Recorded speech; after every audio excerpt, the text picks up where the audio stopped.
What up? It's your girl KB. You know what I do and you know why I do it. It is Wednesday. It is 4:24 in the AM. It's February 15th. I'm just going to dive right into this message because it is so deep and on some levels it's kind of touching my thoughts for today and just my mindset for today. And it's entitled The Influence of a Servant. And it's from Chuck Swindoll's Insight for Living, and it's still on the Beatitudes. It says, ours is a tough, rugged, wicked world. Aggression, rebellion, violence, cutthroat competition, and retaliation abound. Now, if you've been following me, you will know not too long ago, all those adjectives were active in my life. Yeah, I just hit rock bottom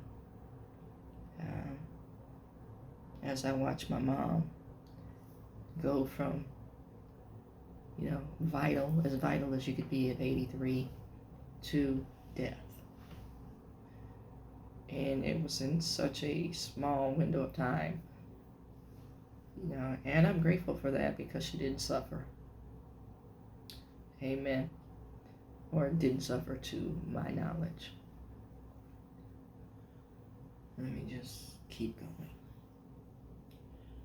This is not just internationally, but personally. What is true in the secret council chambers of nations is also true behind closed doors of homes. We are stubborn, warring people. And, I shared that my sister refers to me as one of the sons of thunder. So yes, my nature and my first instinct, so I have to really be mindful of that. It says, what possible influence could the servant-hearted people Jesus described in Matthew 5, 1 through 1 through 12, I'm sorry. Yeah, that kind of day. Have on a hard, hostile society like ours. A hard, hostile. Notice the words used to describe people. And these words aren't inaccurate. And every day, each and every one of us fluctuates through one aspect of one of those adjectives. Let's see. What impact, how much clout do the poor in spirit, the gentle, the merciful, and the pure in heart, or the peacemakers actually have?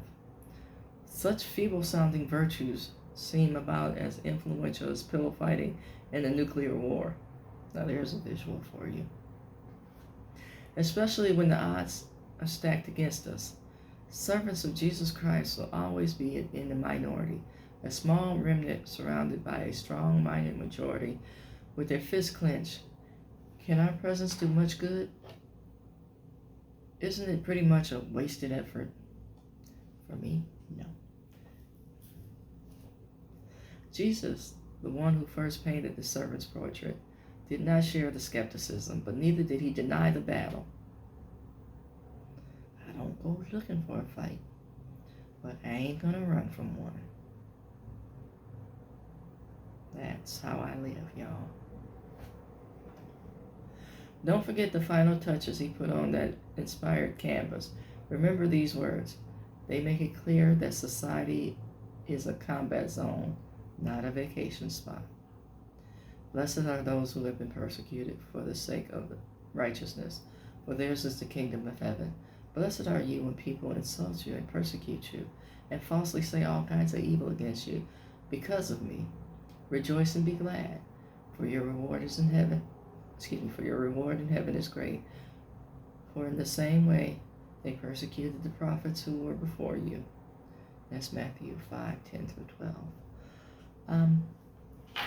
Which reminds me of a conversation I had yesterday where somebody was belittling me for, I want to say stepping up and covering when the situation didn't call for covering. They're like, I don't know why you do that. That's not your problem. And, the response was bitter. It's like, well, it's not your problem either. This is a choice that I made, and you will never understand. I want to say,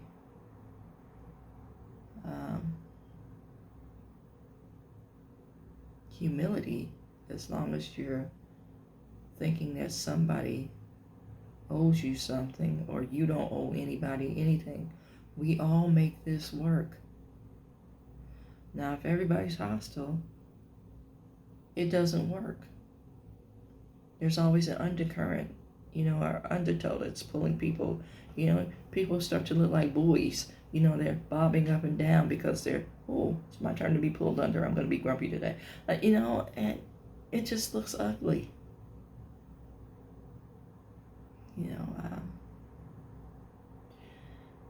And my actions are unto the glory. It has nothing to do with you. It has nothing to do with feelings of obligation. It has nothing to do with, I want to say, an empty commitment. My commitment, first and foremost, is to Christ.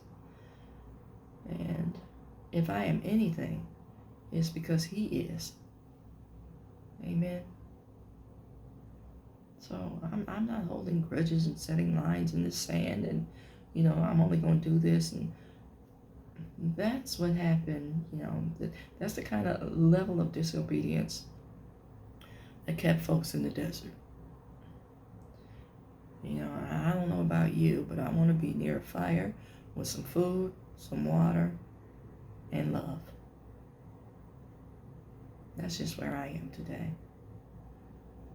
So I don't need for you to understand me. I don't need for you to take up my cause. God's got me. Amen and amen.